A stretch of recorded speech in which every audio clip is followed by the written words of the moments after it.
Good morning, good afternoon to everyone. Thank you for joining us today. I want to begin our Women Get on Board speaker series virtual event today by acknowledging the land in which I live is the traditional territory of the Anishinaabe and the Haudenosaunee. The Upper Canada Territories cover this territory are within the lands protected by the Dish with One Spoon, the Waupun Agreement, and are directly adjacent to the Haudenosaunee Treaty Territory. Today, this area is home to many Indigenous people, and we are all grateful to have the opportunity to enjoy the natural surroundings of this territory. I encourage all of us to become actively involved in understanding why territorial acknowledgements are essential in understanding Indigenous histories and contemporary Indigenous issues in Canada. Good afternoon and good morning. I'm Deborah Rosati, founder and CEO of Women Get on Board. We are a member-based company that connects, promotes, and empowers women to corporate boards. We have over 850 members across Canada with diversity in our membership, and our goal is to get more women on boards. Women Get on Board is delighted to be hosting our virtual speaker series kicking off this fall with our sponsor, McClellan Consulting. Our topic today is a topic near and dear to my heart: board culture, inclusive boards. We're going to have some amazing dynamic speakers today. And just to let you know from a housekeeping perspective, we are going to have a Q&A after the fireside chat with Margie and Shona. And put your questions in the chat function. We really want to hear from you. If it's a question, put a Q. If it's a tip or just insights, you can just type in. But if it's a specific question for Shona and Margie, please put a Q in front of it. We want to hear from you. We want to make this engaging. We want to make this exciting because I know the panel conversations will be. So just by way of background, I know you've seen the long version of both Shona and Margie's bios, but I just want to tell you, these are amazing women that I've really got to know over the years. Going out to Vancouver is how I met Shona first. And I believe you were Chief Governance Officer at MEC at the time. And funny enough, I met Margie when she was chair of MEC, which is Mountain Equipment Co-op, formerly known as. So these two women are dynamic. They are all about EDI. I love working with them. I love their energy and so excited to have you both. So without further ado, I'm going to turn it over to you because this show's about what you have to say and we're all ears. Thank you. Thank you so much for that amazing welcome, Deborah. Thank you for having us. Thank you for everybody on your team who set this up. And hi, everybody, and welcome to this session today on inclusive boards. Now, I'm joining you, as Deborah said, I'm joining you from Vancouver. So I'm on the Musqueam, Squamish, and Tsleil-Waututh nations. And I am, as you can tell, a settler, an immigrant here. You can tell as soon as I open my mouth to speak. And I'm very grateful to be living here and working here and raising my family here. And just on a point on the land acknowledgements, I was reminded the other day by Robert Jago that the reason we do land acknowledgements is not as a performative indicator of kind of settler or colonial guilt. It's because this is the centuries old, thousands of years old tradition and custom of the place we're in. When we're gathered together to do something important, to celebrate each other, we begin by situating ourselves. So I'm here on the Musqueam, Squamish, and Tsleil-Waututh lands, and I feel so lucky to be here. Mm-hmm. So we've got about an hour together, and Margie and I said to Deborah before that the challenge will be keeping this massive conversation down to an hour. First of all, I want to say we're not here to make the case for board diversity and inclusion, right? We know that diverse and inclusive boards make better decisions that lead to better organizational outcomes, including better return on investment, more sustainable decision-making, more innovation. And it's increasingly also a requirement for organizational legitimacy, whether through formal disclosures of board diversity or leadership diversity or otherwise. So we're going to take it as read that everybody on this call already agrees with us that boards need to be diverse, that they need to be representative of the stakeholders and their customers and their employees and the communities that they serve and work in. And that inclusion is the superpower that unlocks diversity. inclusion is what makes diversity really work in real life. So we're going to take it as read that you're all on board with why we need to do this. We need to do it because it's the right thing to do. So what we want to talk about is the how. How do you make your boards inclusive? What are the tactics that you can employ to make them a more psychologically safe and welcoming space for your board directors and for your management and for people that are showing up around the table?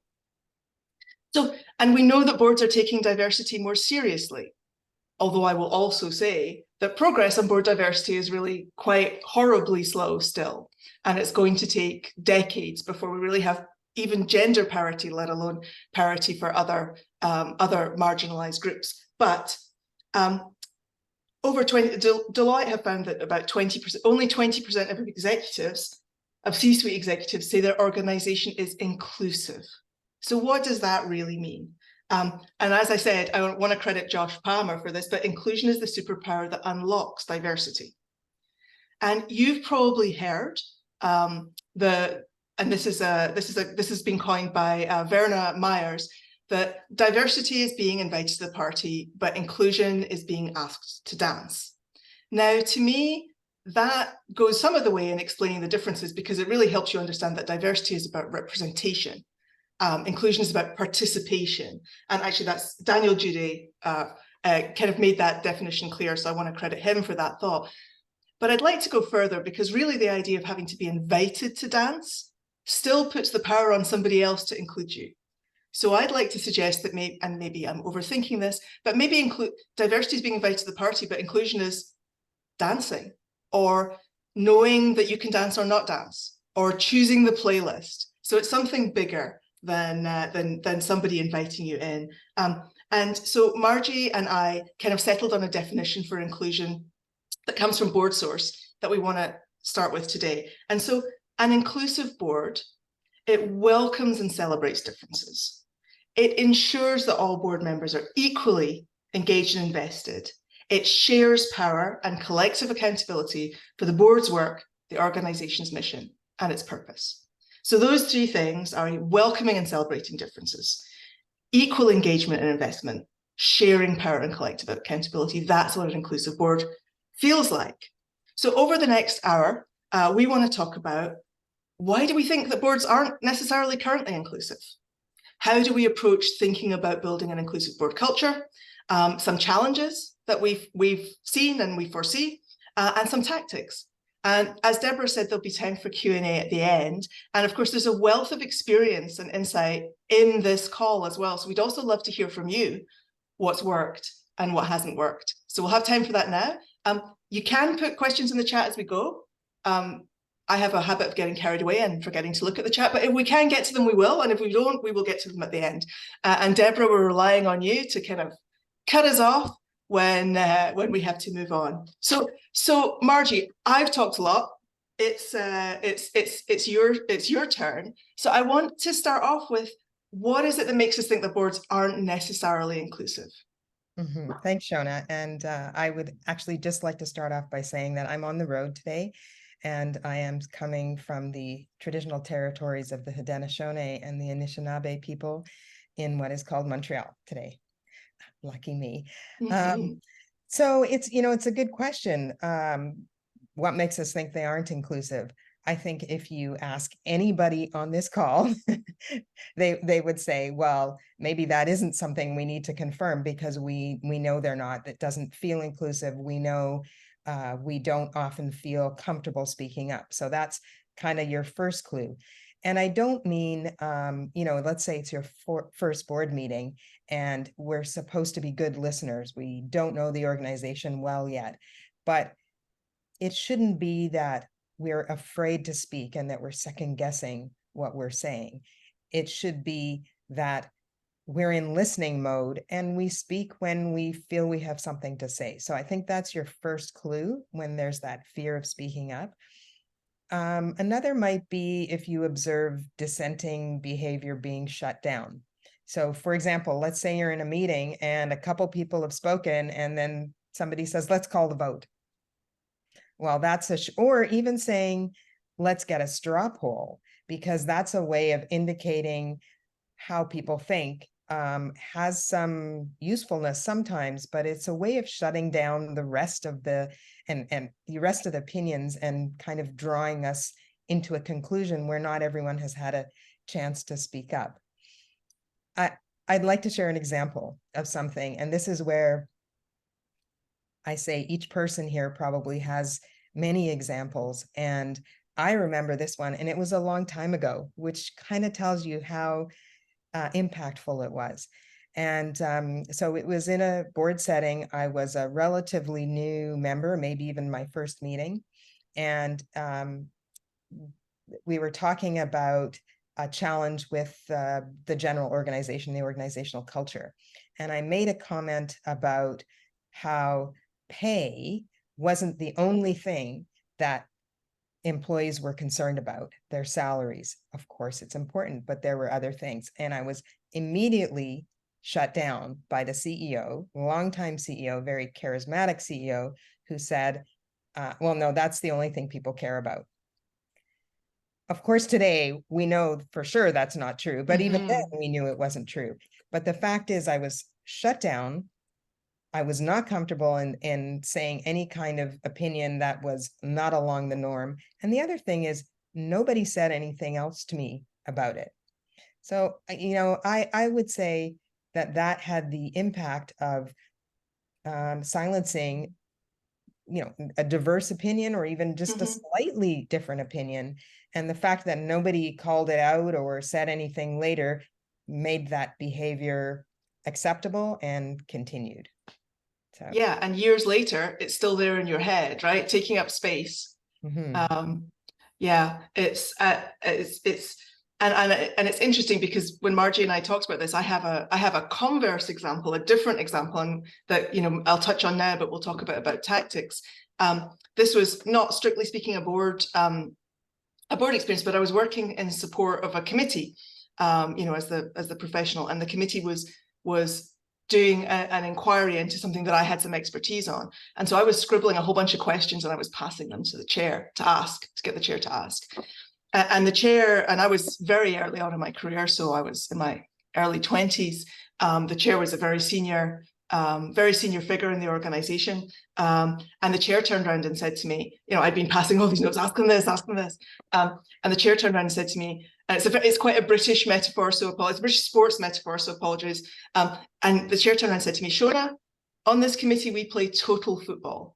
If you've got questions, you ask them. You don't need to send them through me. And that, again, like your example, Margie, has stuck with me for, you know, over 20 years about being told, explicitly told by somebody, your voice is important in this conversation and we want to hear from you. And that goes to your point earlier about sharing the power.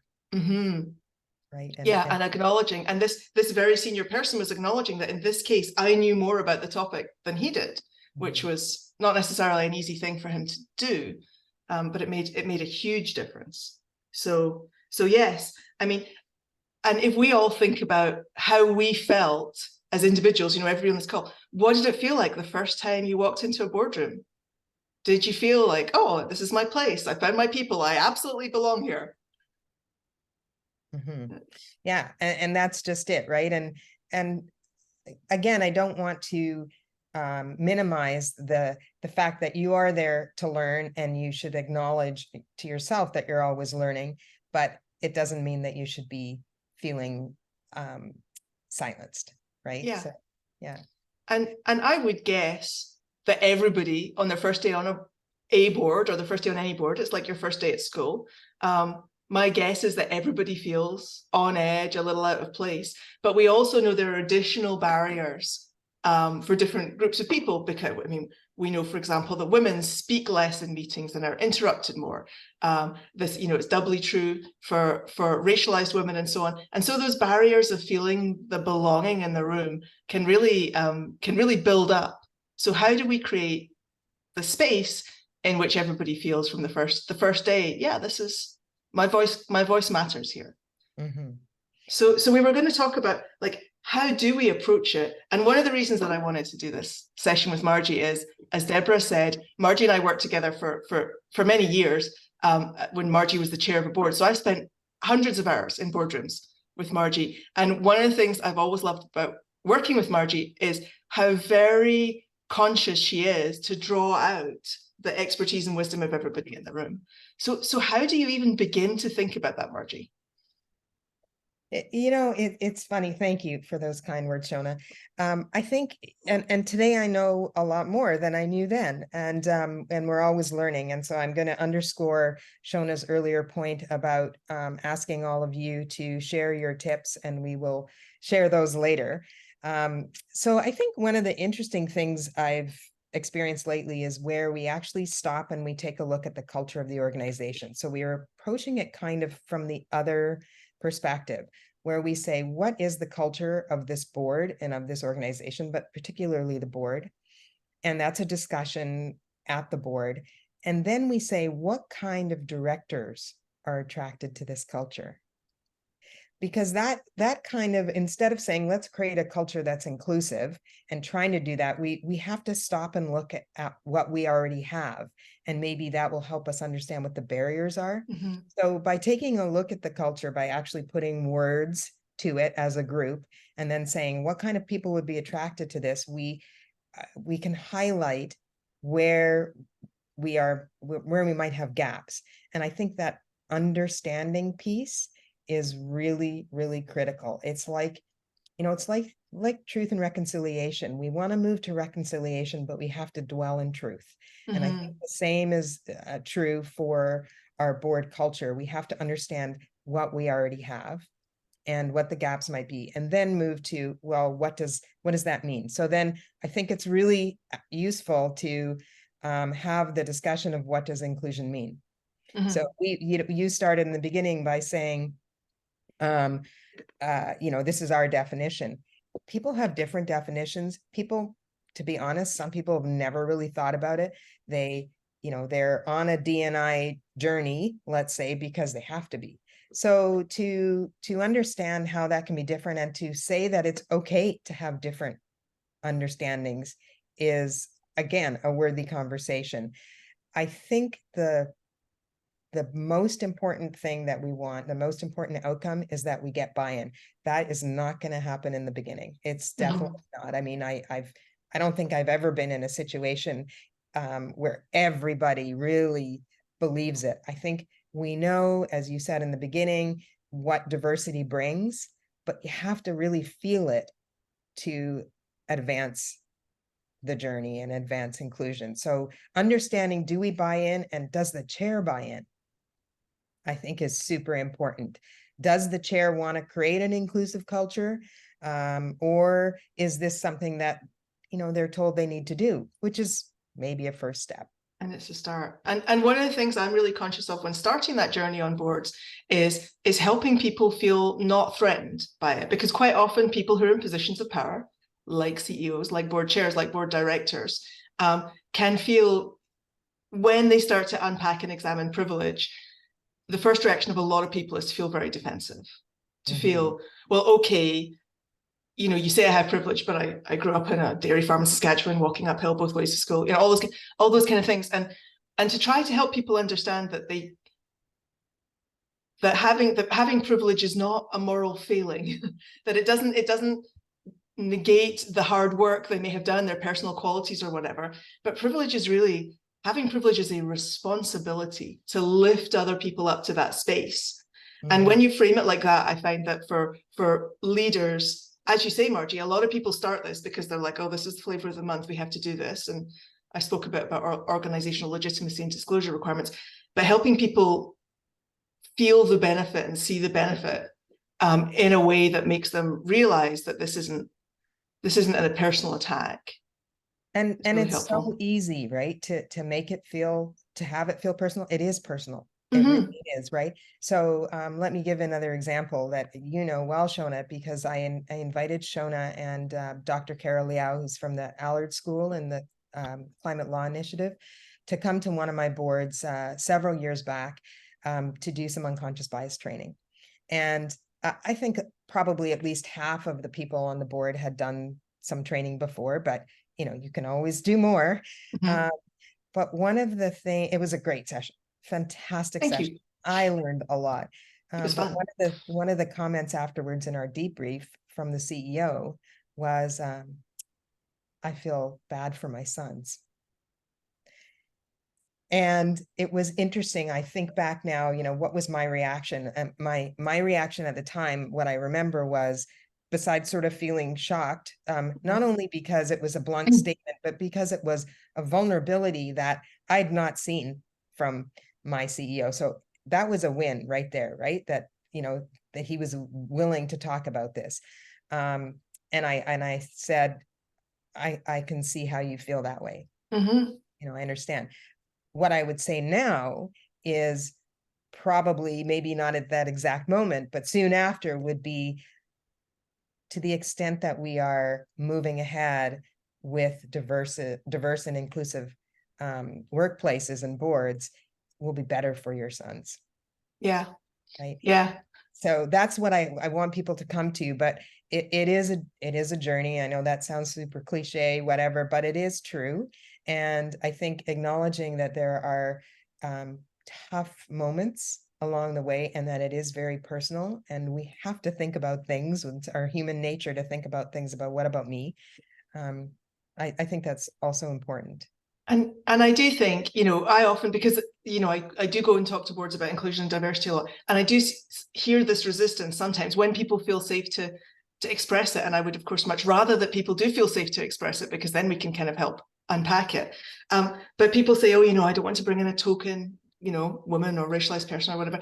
And I've never found a good way of reflecting this back. But I have never heard a white man say, I'm worried that people think I only got into this board because I'm a white man and white men get on boards. I've never heard a white man say that. And That's true. and I don't know how to express it in a way that's a bit less that's a bit more potentially gentle, but yes, it's interesting. So I mean, we've talked a bit about some of the challenges that we think about, the time to buy in. What are the other challenges that you think about when we're sort of, before we move into tactics, what are the kind of high level challenges we should be thinking about how we address them? Well, look, any kind of difference can be seen as disruptive or inefficient, right? We want to, especially on our board agendas, we might have 10 minutes per topic. We want to boom, boom, boom. We've got a lot of stuff to cover. We only meet once a quarter. So again, diversity creates differences which disrupt the flow. So being inclusive means you're kind of accepting that, and that's a challenge. So let me give you another example. One of my boards, we had our first Indigenous person on the board. And after the first several days of meetings, one of my colleagues said to me, what do you think of this person? And I knew that my colleague wanted to say something. So I said, well, what do you think? And he said, I just wish he would get to the point. Okay. So first of all, I kind of understood what he meant. There was a lot of storytelling before the point was made, but that was the culture of this person. So it wasn't as efficient as we were used to. Over time, I think we were able to create a more inclusive environment. Now, the person felt comfortable being their self and speaking however they did.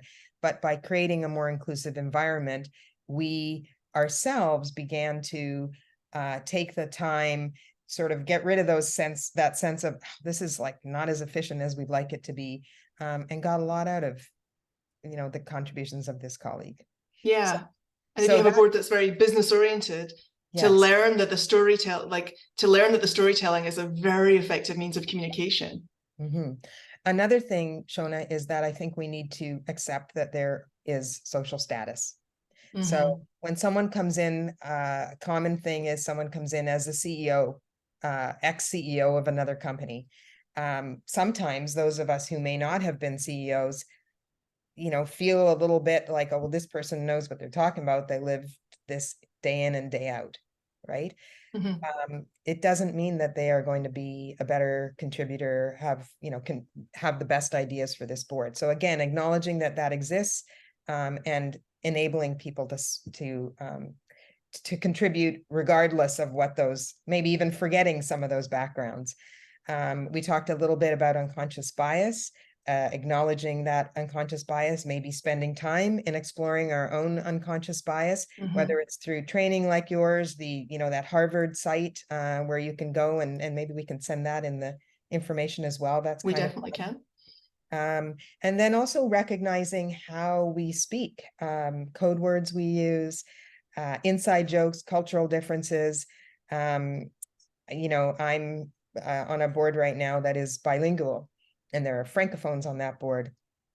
And I am surprised if sometimes I will make references to things that I realize afterwards, wait a minute, first of all, it's, it may not pertain to the francophone culture, but also I spoke so fast, how do you translate a joke? There's lots of those things, and sitting on international boards, I really recognize that as well, the idioms. So I think those are challenges we need to recognize. Yeah, I've definitely seen that as an immigrant. I've never seen Mr. Dress Up. There's so much Canadian context that just goes over my head, and I'm an immigrant from, an English speaking country. So I'm working in my first language. So it's not as, the distance is not as great for me as many, but yes, it's to be aware of that. So maybe we can move into the kind of the tactics. So if we think about, we've sort of thought at a high level, how would we start approaching this and understanding that in some ways, as you build inclusive culture, things can get harder before they get easier, and things can feel more uncomfortable before they start feeling comfortable again, which is, as all good as human endeavors, the process of change management is huge. But like, what are let's talk a little bit about the tactics that we use, and maybe we talked a bit about how, in some ways, inclusivity can be practiced and can be brought forward and can be championed by the chair. Margie chairs boards. I also am a fairly new chair to a board, but I also do think it belongs with everybody in the room, although the chair has a very leading role. So I want to talk a bit about building psychological safety. So psychological safety is a concept probably many of you are familiar with, but really it's the felt permission to be yourself, to contribute openly, and to express yourself with candor in a situation. The important thing for boards is that psychological safety allows for the expression of different perspectives. And of course, why do we have boards? Matt Philbrook, many of you probably know Matt Philbrook, has a great definition of what is governance. Governance is creating the optimal conditions for effective decision-making. And boards are about tapping into the wisdom and insight and the magic of the group in order to reach better decisions for an organization. And so having that psychological safety is the thing that allows those perspectives to be expressed. And I do some work on workplace mental health and creating psychological safety in organizations. And what I say to organizational leaders is there's kind of 4 things you need to think about when you're creating psychological safety in your teams. And one is about clarity. Are you giving your teams clarity about your desired outcomes? Like, what are you all working to? The second one is autonomy. Do your teams, understanding the outcome, have the autonomy and agency to reach that outcome in the way that makes sense to them? Do they have a manageable workload? And then probably the most important one is, are you allowing your teams to challenge you and to express different perspectives? And that's so important for innovation and strategy and so on. And so I think for boards, really, hopefully boards have clarity on what the agenda items are. Board workloads, well, they're constantly increasing. We all know this. But what is it we can do when we're chairs or when we're board members to create that felt permission to allow people to challenge? So you know what, the studies show that the chair is the number one biggest impact. Right? So having a chair that is a good listener and is welcoming, and as you said very clearly, Shona, sets the stage and says, we want diversity, we want everyone's opinion, and then actually does that. So make sure, even in a 10-minute agenda, make sure that maybe you're not going around to each person each time, but a chair that has the pulse on how people are feeling. And so encourages beforehand, or in a longer session, we'll stop and say, okay, let's just go around the table. Or Shona, I haven't heard from you. You know, is there anything you want to share? And you know what? Everyone almost always says no, and then they say something. So we always have something to share. And That's so interesting. People like, no, oh, but you know, there's this one thing. Yeah. Yeah, everything's been said, but Yeah. I'll say some more.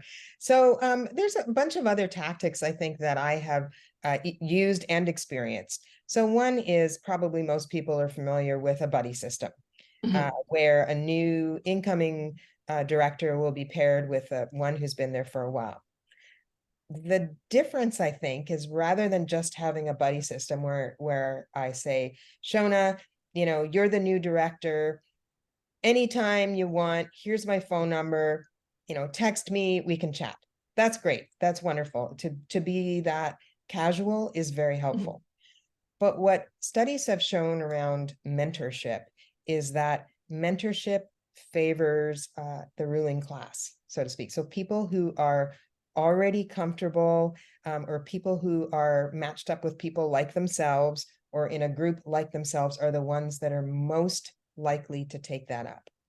Because they already feel that felt permission. Exactly. So a more intentional, structured buddy system is much more effective. So you say, the buddy system means we're going to chat, you know, I'm going to introduce myself, and then I am going to check in with you when we get the reading materials, just before the meeting. Feel free to text me during the meeting, and then I'm going to check in with you afterwards.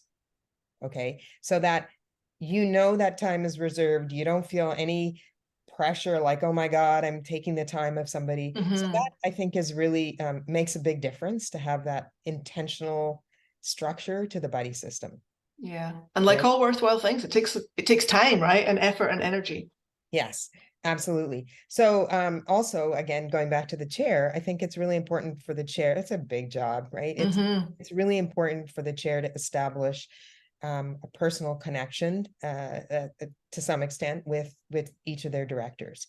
And for some chairs, they do that once a year, and it's not the evaluation. It's just, in fact, I'm having coffee with the chair of the board that I'm working with here this week, right after this meeting, right? Yeah. And it's a chance to, you know, get a little bit more comfortable. I can say to her, you know, what did you think of this? She can give me feedback, or we can just get to know each other.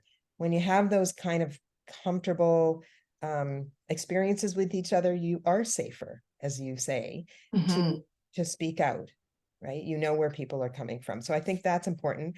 I think everyone knows the value of social gatherings, I think, but, you know, linking it to inclusion, again, you have to see people as people, and that they bring value, and understanding a little bit about them, where they come from, laughing together, all those things create safe spaces. So just this week, and some of the most memorable experiences like we've had when we've worked together have been, you know, going hiking, or it was the Mountain Equipment Co-op board, so we did some very on-brand snowshoeing and kind of outdoor activities, but in a way that really helped the board and management get to know each other as individual people, like you said. Yes. So here's something interesting that somebody told me this week. So I often ask people, I mean, I even asked my Uber driver, do you have any kids? You know, do you have a family? So a woman that I know who is openly gay said she has never been asked if she has children. So I just thought, isn't that interesting? I just thought that is so strange, you know, and people know, some people know she has a partner, but no one, and yeah, she does have children, and she has the same challenges with her teenage daughter that, you know, we have with teenage daughters. So again, you know, just recognizing, knowing a little bit of where people are coming from. I think that also means talking about it, right? So we have these casual conversations about inclusion, and I think that helps. And can I interject briefly to say, I was reading an amazing book by Shakil Chowdhury about deconstructing diversity and understanding unconscious bias. And there's a study that shows one of the best ways that you can reduce your individual bias against a person who's from a group that you potentially don't have much contact with, is to mentally ask yourself a question like, I wonder if this person likes carrots. Because then you're humanized. I mean, don't literally ask them if they like carrots, I guess. But what you're starting to do is then you're starting to see them on a human level. And when I do unconscious bias work, we know, having unconscious bias doesn't make you a bad person. It literally makes you a person. It's the way our brains are constructed to make snap decisions, either the in-group or out-group, safe, unsafe, whatever. And so, but you can start, there's things you can do to undercut that. And one of them is to ask this question, I wonder if this person likes carrots, or I wonder what this person's favorite Taylor Swift song is, or, something that you start seeing them on a more humanizing level. So ask yourself, do your other board directors like carrots? Who knows? I like Taylor Swift better, but okay. So champagne problems is the answer. Yeah, no, that's exactly right. It is humanizing them. And so when you think about the boardroom setting, the chair has a big role, but as you said, so does everybody else. So it's collecting those insights. So somebody, we've gone around the table, 3/4 of the board has spoken about something, and somebody said something that was sort of, maybe it was hard to understand, maybe it was a little bit different, doesn't matter. That idea of elevating all voices and then collecting and cultivating the insights. And I watch one of my chairs right now. She is just a master at this. She picks up on what people say, even if it's a dissenting voice. And let's say that's my voice, I said something. It might not be what everyone agrees. It might not be where we're going, but she brings it back in a summary. And that makes me feel included. And these are, we've probably all heard of microaggressions, but these are micro affirmations. They're like, Margie made a great point. I want to make sure we go back to Margie's point. I want to give, what Shona said was really interesting. Can we dig deep? Those are micro affirmations that help people's voices, amplify voices. Yes. And so the chair has an important role there, but so do you and I and everyone else on the board. It's the sort of the yes and kind of like improv. Exactly. And so that's really important. Another thing I've tried on my boards and experienced is a dissent agenda, not a consent agenda. I love this idea. I'm going to steal this. So, what you want to do is essentially create equity in dissent and make dissent, of course, respectful dissent, a norm in a way, because it adds to creativity and innovation, right?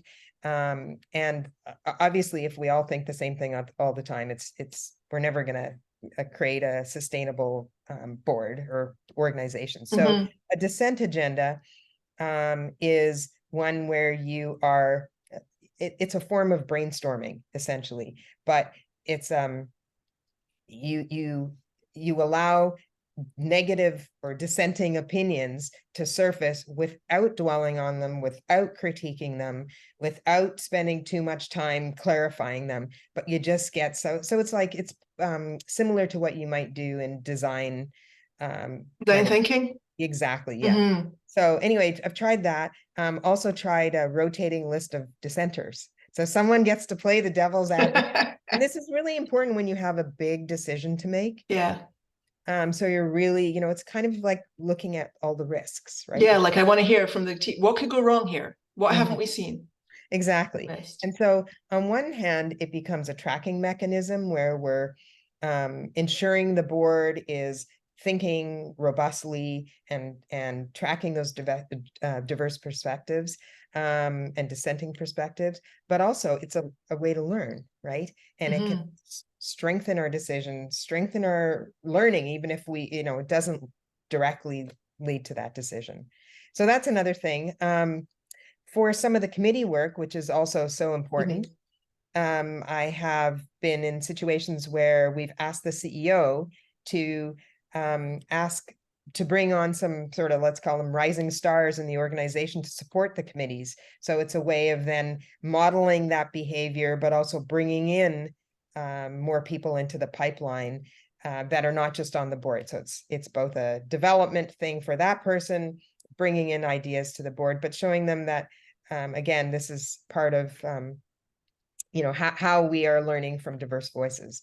And finally, I'd just say, just off the top of my head, just, encouraging all of us to do work outside of our boards, working on the pipeline. Again, we Mhm. are learning then from those diverse voices, which we are then bringing into our boardroom. Yeah.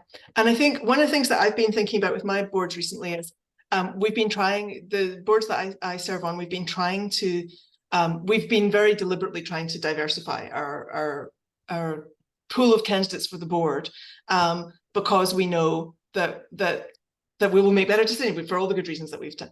And one of the things we've also been trying to be very conscious of, if you do what you've always done, you'll get what you always get.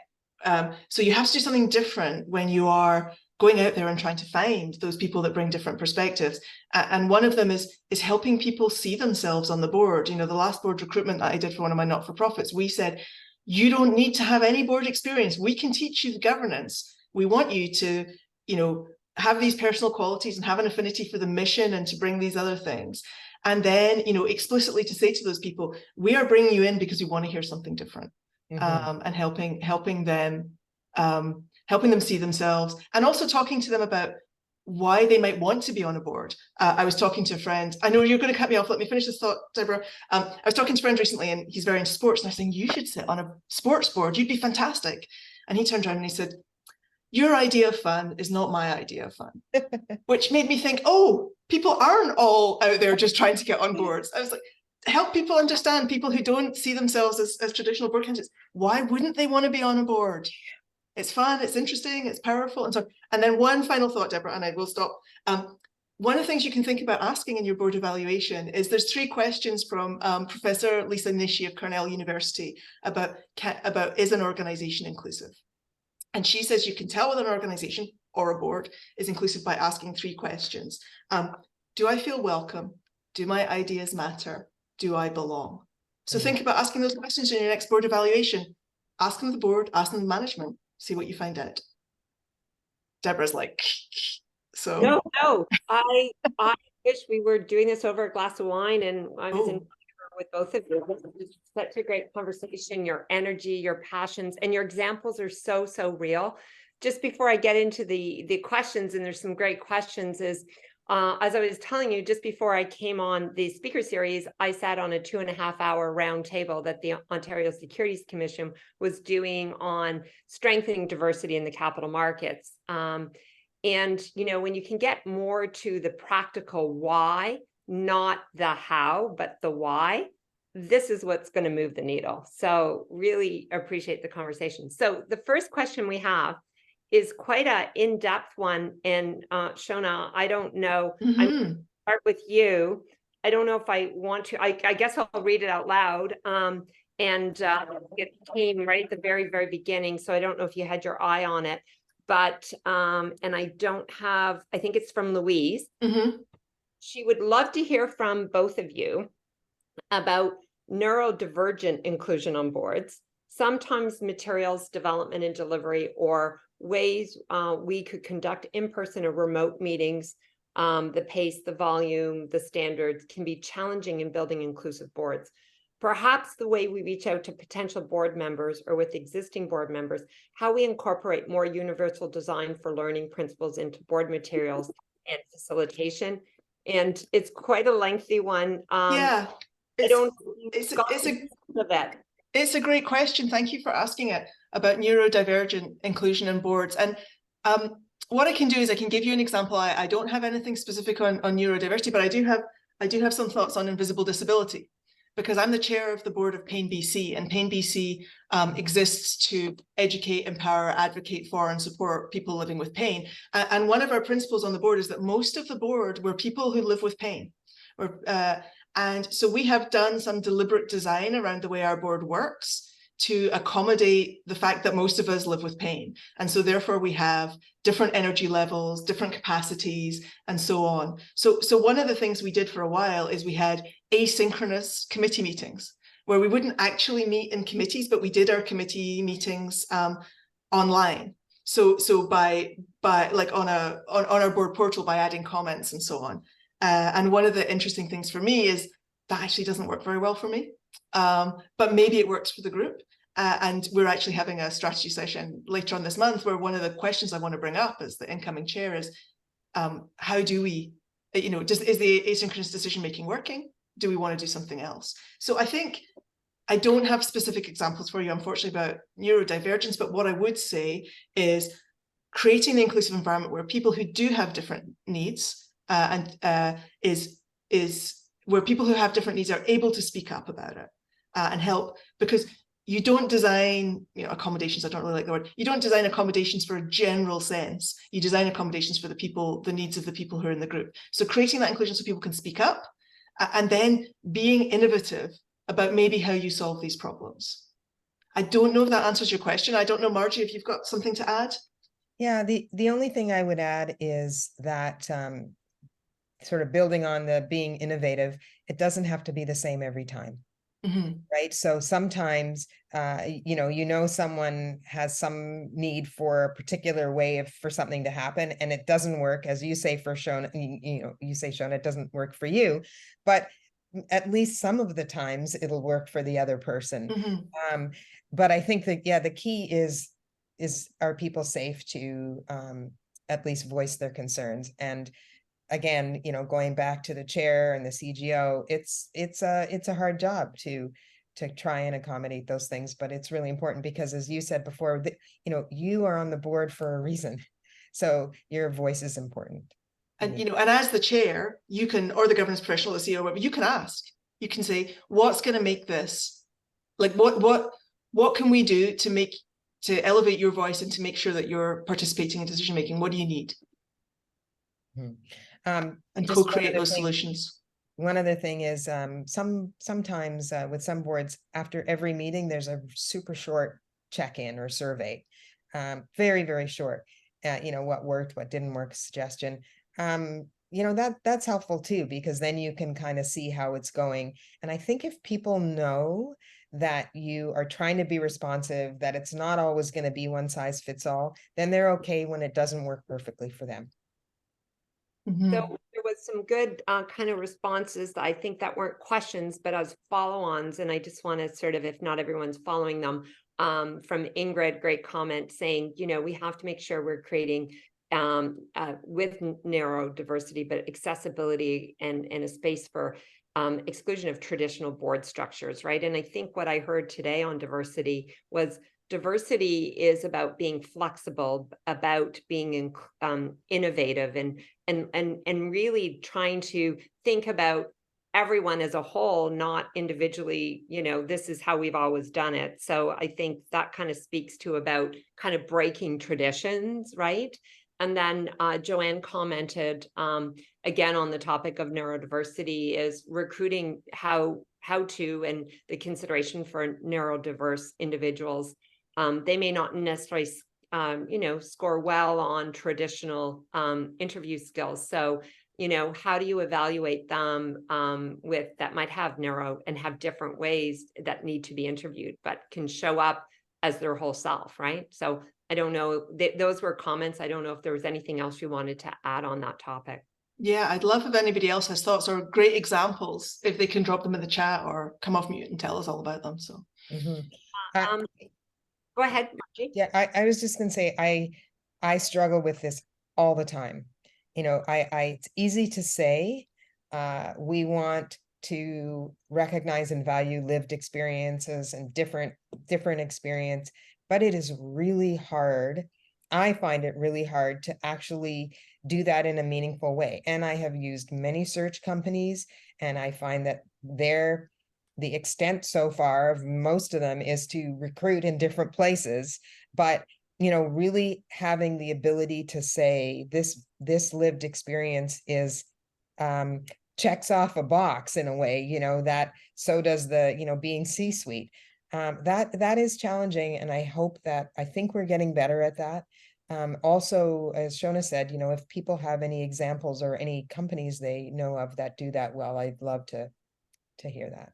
We have a couple more questions, and I'm mindful of time, but I want to get to them. Patricia, and I think we'll come to you, Margie, because you brought this up.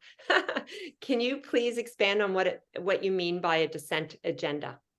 Really, a dissent agenda is a form of a brainstorming where you're really just looking for you have time on the agenda where you're poking at ideas. And again, what we try to do is what usually happens is somebody says something and then you think, well, but, right? So you don't go to the buts. You don't even go to the, I don't really understand, explain it for 5 more minutes. You get the ideas out in a cursory way, but it's a dissent agenda because it's actually on the agenda. So kind of creating a safe space to have that diversity of thought, no bad ideas, and just really encouraging Exactly. everyone to come with their full voice and their full thoughts around the table. Yeah, and I think the reason it's important to call it something like a dissent agenda is because you're saying that is what we want this session to be for, not just all the good ideas. These are not bad ideas, but we want you to intentionally have dissenting voices. But I would say, just speaking from a management perspective, it's important to use it where it's going to add value. You maybe wouldn't set up, and I haven't done this, but I like the idea. You wouldn't set it up for approval of an initiative that is aligned with the strategy and within the budget, within the risk tolerance, because that's something where you're really, I mean, you do want to, like, what are the blind spots and so on, but you don't want management. You don't want to spend 20 minutes kicking to death management's most desired initiative, I guess. Right. Yeah. So there's no more questions, but I have a question, if I may. Sure. So if you were to leave today's discussion, what would be the one tip or one sort of in your mind, your passion you show out that you show up every time if you don't see diversity and inclusion? What's sort of your one way of approaching it, like your norm that you go to? Is there one thing that just stands out that you do each and every time, Shona? And likewise for you, Margie. If there's one, I'm sure there's 10, but what would be your first? I would like to think that every time as chair, I'm saying, I want to hear from everybody on this. I probably don't. I could be better. That probably, to me as chair, is something that I see as one of my most vital responsibilities. On the other boards where I'm not chair, or committees where I'm not chair, I guess it is, excuse me, I guess the one thing would be trying to do what I can to draw out perspectives from other people. I don't know, Margie, I bet you've been doing this longer than me. No, it's Deborah, that's not a fair question because one thing is hard, but I think it's actually two. She gets two. Okay, I'm gonna cop out and say it's kind of a mindset, right? And it's a natural mindset, but it is, do you actually value other people and their opinions? And do you have a sense for when they aren't comfortable, when they are feeling that they need a little support? So I like to think, as Shona says, I like to believe that I do value those opinions. But I try to be so in tune with people's posture, what they say outside of the meeting. I make sure to say, that was a really interesting idea, or tell me more. And every once in a while, I will say, I haven't heard from so-and-so, even if I'm not the chair. And usually my chair would do that if I hadn't, but just in case. But it's really picking up on those little things, I think, Deborah, which is really important. And I mean, turn it on yourself. Like, when do you feel that people have things to say and you want to feel valued? So what are the things that you want? That's what I try to do. And I'm going to add, like, really quickly, a very left field suggestion, which is, I actually think mindfulness is a really good practice here. I think the more you practice mindfulness, whatever that looks like for you, the more you can be in the moment, you can be understanding people's contributions and not going into that space of like, what am I going to say next? That actually mindfulness is really powerful tool. And, and I'm a huge mindfulness fan and student. I'm happy to talk about that to anybody who wants to talk about it. But I do think having a mindfulness practice helps you be in that moment. So you're getting some great reviews on the side. I'm smiling, and it feels, I hope you are acknowledging them, and we'll share them with you later. But I think we're going to wrap up.